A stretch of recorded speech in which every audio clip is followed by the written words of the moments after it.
Hey everyone, welcome back to our channel. If you're new here, please subscribe. I'd really love that. If you're returning, how you doing? We have something serious to talk about today, okay? A community member has reached out to me who lives in Kentucky, and she sent me a lot of videos from in and around her area, as well as some pictures, okay? And I want you to see what she's dealing with, as well as people in her area. All right. She said, we have gotten almost 4 inches in 24 hours, and we're a good 100 to 200 miles north from the places in most of the videos that I'm sending you. We've been hit hard here in Kentucky. We had 2 men in a boat when the flash flooding hit our small community yesterday. 1 man was rescued. The other man is missing. I'm concerned that in Kentucky, Tennessee, etc., and I'm going to touch on Tennessee as well, Virginia as well, okay? We're going to have a lot of devastation from this storm. Why am I sensing Western North Carolina all over again? Okay. She said we went from the 40s to the 20s in a matter of hours, with about 2 inches of snow, and then the floodwaters are freezing. This weather isn't normal. All hell is hitting quickly. So here's an article, okay, that I brought up, and it says that at least 10 people have perished this weekend after a powerful storm battered the much of the southeast, bringing strong winds, heavy rains, and devastating flooding. The Kentucky governor, Andy Beshear, confirmed that 9 people have perished after floodwaters started sweeping across the state. Emergency responders also conducted more than 1,000 rescues. He said, I am sad to share some more tough news tonight. We just confirmed another weather-related parish out of Pike County, bringing our total loss to 9. Beshear initially reported that at least 8 people had perished during a news briefing that was Sunday afternoon, noting that he believed the number of deaths would grow. But then another person perished, was reported in Georgia early Sunday. 1 person perished in Atlanta after an uprooted tree fell on a house. Almost 100 million Americans are under weather alerts, watches, and warnings as a wall of bitter cold air swept across much of the nation's northern tier, while wild storms prompted water rescues and tornado warnings across the south. At least 700,000 homes and businesses are without power, from New York to Alabama, due to heavy rains and high winds. And that is all according to a website called poweroutage.us. So if you want to check that out, okay? This wasn't a pond yesterday. This was a field yesterday. Wow. It's like 3 or 4 inches over the water, over the road. What do you think about it, Barrett? I'm glad I'm in a Cybertruck. I'm glad we're in a Cybertruck. Good morning, Franklin County. As you can see, the river's coming up. It's not looking good. They're saying it's going to reach 39, which is back in 2021, I believe it was. But there's some old timers that saying it could go up to 40. So we need to be careful. And the people who live on the river are evacuating currently. Elkhorn Creek, it's going to come up about another 1.5 feet, I believe, by 1 p.m. But now what we're looking at is the snow and a winter weather advisory. Our road department has been in since 9 o'clock last night, dealing with road closures and things like that. But now what we're looking at is probably getting out and salting. So the snow is going to continue through 2 p.m. and we currently could get 1 to 3 inches of snow today. So please stay off the roads, be respectful of everybody. Let's work together. This is a dangerous situation. They didn't think it was going to be this bad, but it's rising fast, and let's all stay safe. And if you need anything, please don't hesitate to call, and let's all work together. Thank you. Flooding has inundated a swath of southern states over the past 48 hours after more than 6 inches of rain fell in some areas. In Kentucky, the National Weather Service said the Louisville area had been slammed with more than 6 inches of rain, resulting in widespread flooding. Louisville Metro Police said its river patrol and swift water rescue teams were assisting area fire departments with high water aid. The rivers are still going to rise. They said that they are going to continue to see the levels down the Kentucky River. The Green River still has a way to go before they hit the crest. And the governor said that the White House has approved his request for emergency disaster declaration for the historic flooding. Now, FEMA also arrived. I know, you don't even have to say it.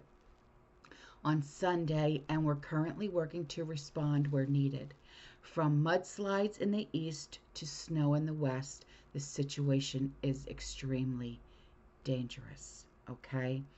So in Virginia, the Richland Police Department said that multiple areas of the town had flooded and urged residents to evacuate. The Clinch River was beginning to recede on Sunday, but flash flooding and earth and rock slides will be a real possibility. Okay, so here's some other information as well. In Tennessee, Macon County Emergency Services said 52 residents of Palace Nursing Home in Red Boiling Springs were evacuated because of rising waters. Meanwhile, the city of Clarksville, near the Kentucky border, remained on alert as flood waters continue to rise from runoffs as fire crews rescued people from flooded homes and streets. Let's see, what else do we have? Waters in Pikeville, Kentucky were receding by Sunday evening, but plenty of work remains in the county that the governor said was probably hit hardest in the state. Now, officials said at least 100 rescues had been reported in the county since about 3 o'clock Saturday. And several water tanks were currently dry after the lines were broken during the storm. Mutual aid teams from other parts of the South arrived on Sunday to provide assistance throughout East Kentucky. And North Carolina Emergency Management said crews of 40 to 60 people will be dispatched to the hardest hit areas. Crews from Ohio and Indiana are also expected to arrive in the next coming days. So, whoo boy. Okay, so here is more about Virginia. This email came in.